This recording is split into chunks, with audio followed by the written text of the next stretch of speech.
Welcome to the fifth episode of the Lebanese Physicians Podcast. And this week I will be interviewing Dr. Francois Abi Fadel.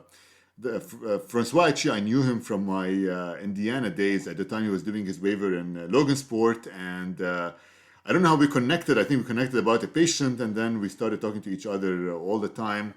He has since moved to Cleveland Clinic, where he's currently practicing as a pulmonary and critical care physician.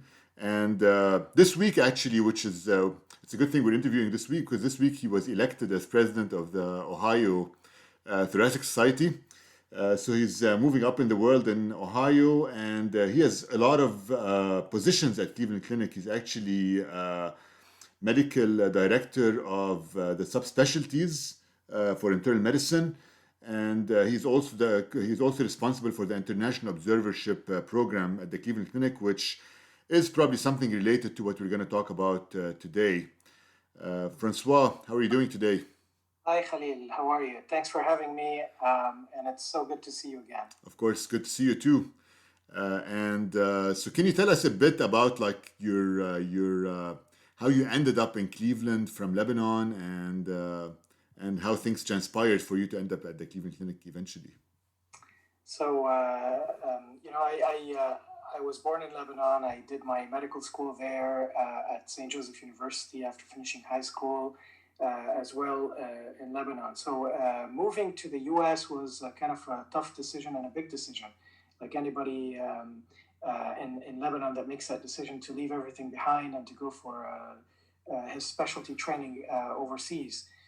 More so when you come from a French system where you are mostly French educated, where your school has minimal support towards the American boards and the American system and how to take the USMLEs and all of that. So it wasn't an easy road, and it wasn't an easy decision either. When I took my USMLE, I started with a step one. I wanted to see if I'm able to achieve anything there, and then I wasn't yet sure that I'm going to be planning to come to the U.S. And then after I finished the first step, I took the next step and then the third step, and things started rolling one after the other to ending up coming for interviews and having offers for training here. And when I got the offer, I was already in training in Hotel Dieu, which is a hospital for St. Joseph University. So I left everything behind and I moved to New York. In New York, I did my residency and then I did my fellowship. And as you know, when we come here, we have the option of an H-1 visa or a J-1 visa. And so for me, I started with a J-1 visa when I started my training. And that's kind of the path that you have to continue for a long, at least 10 years of your career. Right. So after I finished my fellowship training, to be able to qualify for an H-1 visa and to be able to work, you had to do a waiver, which means you have to choose some areas that are rural and underserved.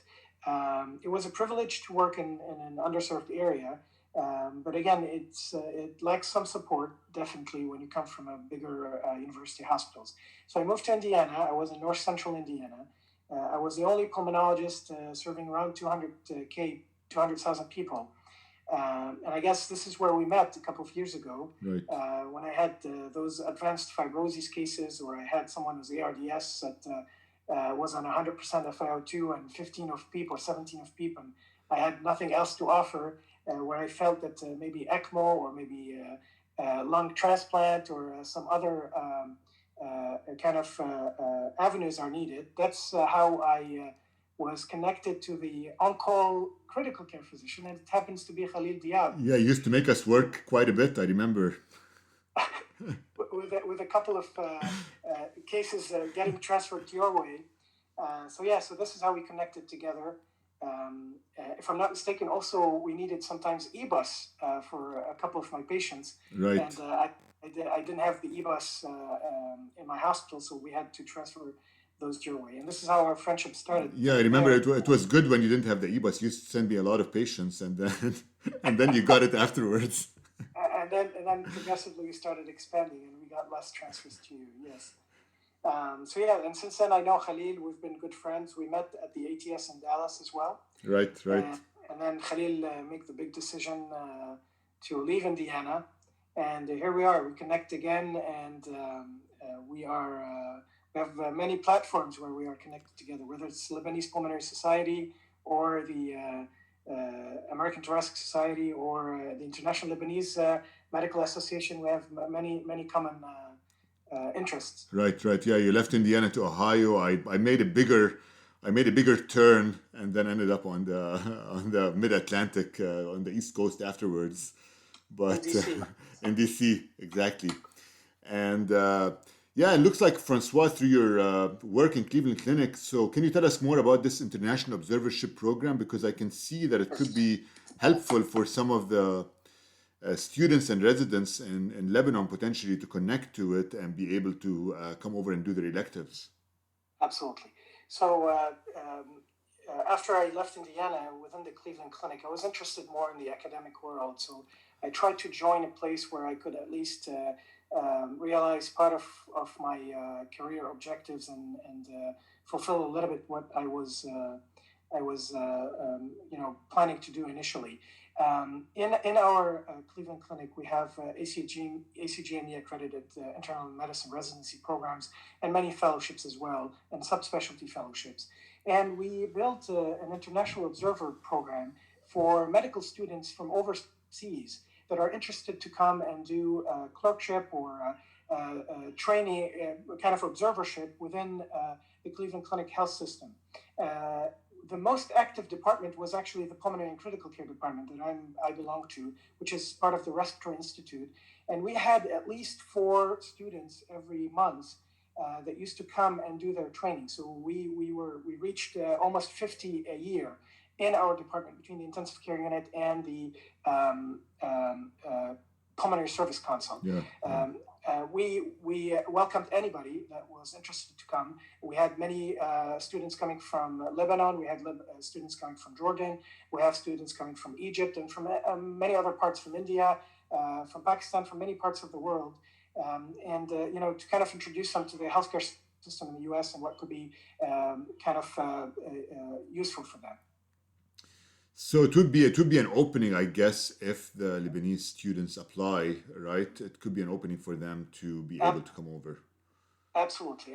So that's something that for now it's on hold because of the COVID pandemic. Right. But we're hoping in the future, as soon as this pandemic is at least under control, a little bit better, and international travel is made easier, that we will be able to get that back and starting to have students that are interested coming in for the observership. That's good. And I think Cleveland Clinic is a good place for also international medical students, because I know even from my days at LAU, several of the residents and students at LAU actually ended up at the Cleveland Clinic for internal medicine this year. And I've talked to some of them recently, and they're all happy. I mean, I think Cleveland's a nice city, but I know it has a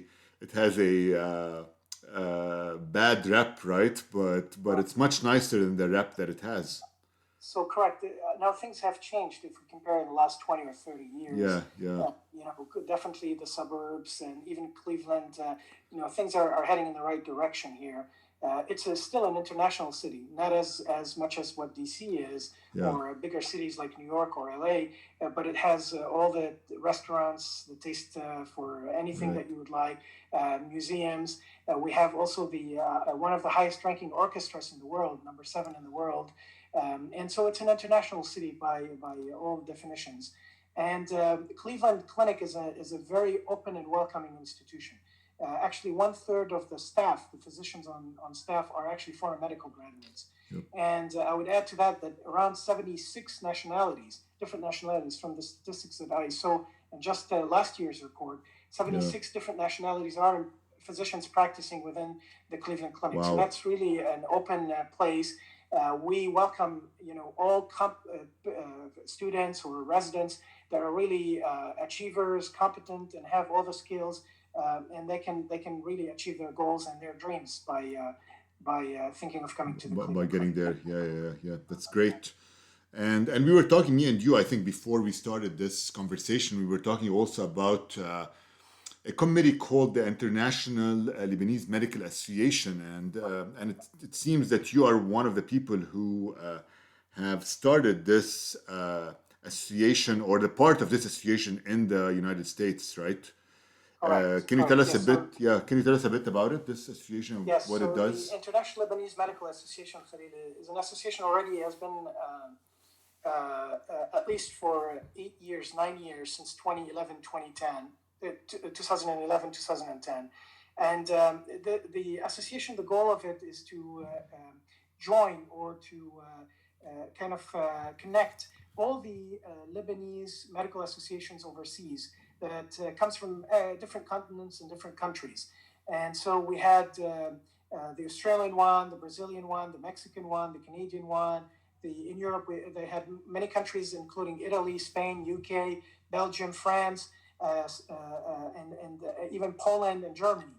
So the U.S. was not represented in that group, and the goal was for us to be kind of not just individuals representing the medical providers that are of Lebanese background or Lebanese heritage into that International Lebanese Medical Association, but rather to have really an association in the U.S. that gathers all those physicians and connect through the ILMA to the rest of the Lebanese medical associations overseas. So I was one of the founding members, along with two of my colleagues that are actually each from different states. We have one from Florida and one from Kansas. And we came up with that idea to register this as a non-for-profit organization. It's non-political, non-religious, non-denominational, non-for-profit. So it's purely just medical association that has nothing kind of sometimes the Lebanese way of doing things, I would say, with all respect. So And the goal is just to gather those physicians into conferences, academic work, research, and down the line, if we are able to help, whether we can help medical schools in Lebanon or we can help hospitals in Lebanon, or any help that we can provide, that would be something that we would like to do in the future. Yeah, I think that would be a good thing. I think eventually to try to develop that, and I saw also. I mean, you're involved in a lot of things. Because I was part when I was in Lebanon. I became part of the Lebanese Pulmonary Society actually, and then I saw your name, and that's how we connected. More recently, I saw your name pop up now as part of the Lebanese Pulmonary Society. So how would you describe? Like, I think you're still somebody. I feel who's very concerned and very well connected with Lebanon, right?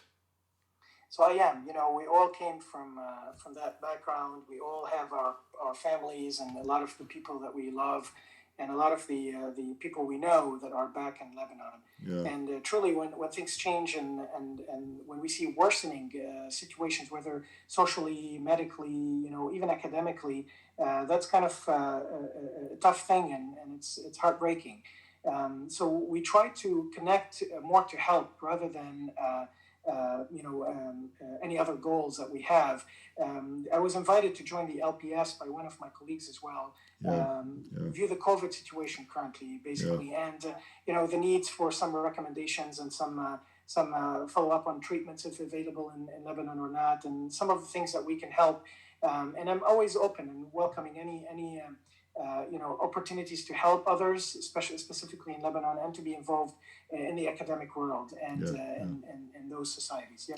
And I think there's a lot. I mean, you're going to see there's a lot of work, I think, in the Lebanese Pulmonary Society by Dr. Zena Aoun. I think she's done. I mean, I was there when she became president, and I think she has done, despite the situation in the country, she has tried and is continuing to try to do a lot of work actually around COVID, potentially trying to create a collaboration between the different hospitals for a big database for COVID. So all of this can be reviewed down the road, and she has a lot of plans in terms of trying to create databases for different diseases in the country. So I think there's a lot of work that can be done, and potentially I can see collaborations from outside with the LPS too on trying to get things better from that standpoint. Yeah. And I think it's. I mean, I was in Lebanon when the situation started deteriorating there, and And I know like you guys are living outside, so probably you see it initially, or you see only the bad things that are happening. But I think it's a, I mean, the first year I was there, I think it was a great year. I think there's a lot of potential in the country. There's a lot of people who have lived outside, moved back, really want to make or wanted to make big changes, and I feel bad about what's going on. I mean, even though I feel like leaving the country, you feel at first you get this feeling like, are you abandoning ship? You know what I mean? But at the same time, you feel bad for what's going on there, and I think the country does not deserve this, and probably deserves better, I guess, Thank you. better leaders. Yeah. So yeah. I agree, Khalil, and it's unfortunate, to see Yeah. that all these negative things happening, whether financially, socially, and then with what happened last August, on the 1st of August, with the Bear report. So all Right. these are not good things, and I hope things will improve for the future. Yeah. There's a lot of work that we can do. I'm concerned about the vaccine awareness. I'm concerned about the awareness of how serious the disease could be, the COVID. I'm concerned about the lack of medical supplies sometimes in some areas in Lebanon.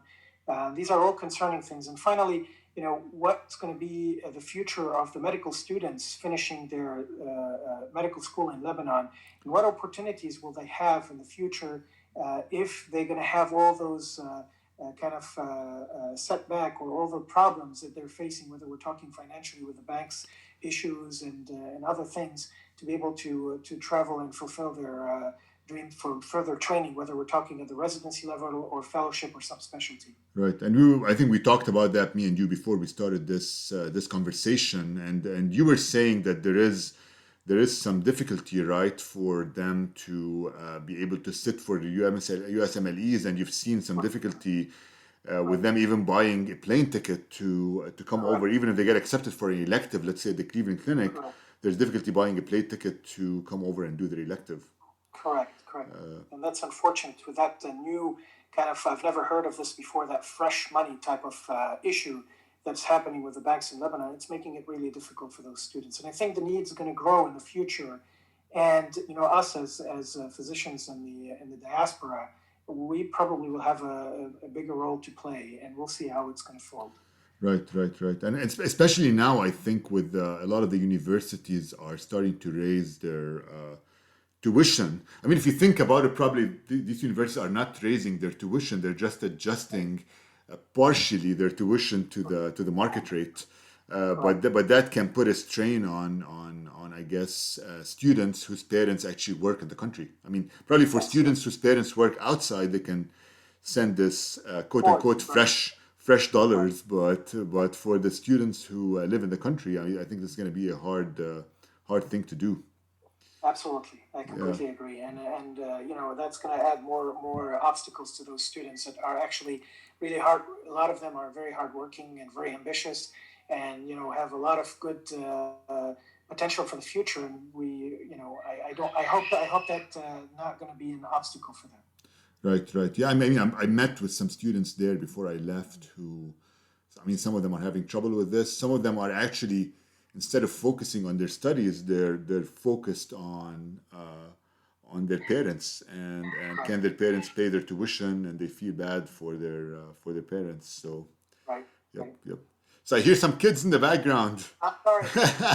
So many. I wasn't sure if you want to give me a break so I can decrease a little bit the volume. No, it's fine. No worries. So how many kids do you have? Remind me. I have 3 kids. 3 kids. Three Okay. Yeah. 5, 6, and 8. So that's Okay. that makes a little bit some noise in the house. So. Yeah. All right, and I think we'll end it with just some. What advice would you give? I guess the students and the residents who are in Lebanon right now. Like, what advice do you have for them? So I would think the first advice would be to continue focusing on their academic work, on their school, and trying to achieve what they started, which is graduating as a medical doctor and planning for their future, and not to let the financial situation and the social situation take over. Specifically, not to bring down their dreams of what they could potentially achieve in the future.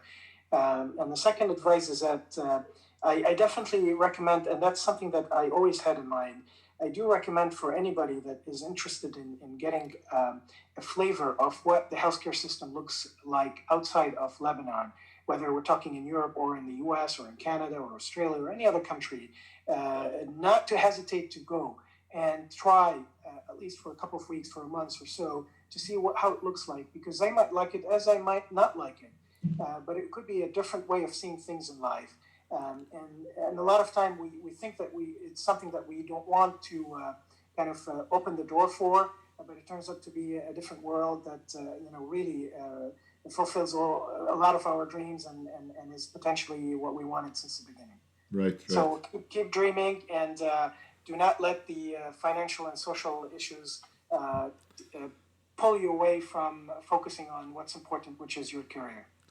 Right. I mean, I agree. I think for us doing the pre-corona days, for us doing the electives in the US was very helpful. And also, I remember we used to do these exchanges once I went to Spain. And it's a very laid back way of practicing medicine versus like the US, let's say. And it's good to see the differences, I think, between both. So absolutely. Yep. So Francois, thank you for giving us the time today. And I think this was a good conversation. And thank you very much for being here. And thank you everyone for listening. And I think in the next episodes, I'm going to try actually to interview people in Lebanon, and I'm going to try to interview actually more lady physicians and not male physicians, because I was looking at my lineup right now. I've already interviewed three men. Now it's time to interview the other gender. Exactly. Absolutely. So, all right. Thank you. Thank you for the opportunity, Khalil, and it's a great pleasure to see you again. You're an achiever, and we see we're behind you on those steps, and I think you're leading the way. So keep up the good work. All right. Thanks, Francois. You are too. Thanks. All right. Thank you, Khalil.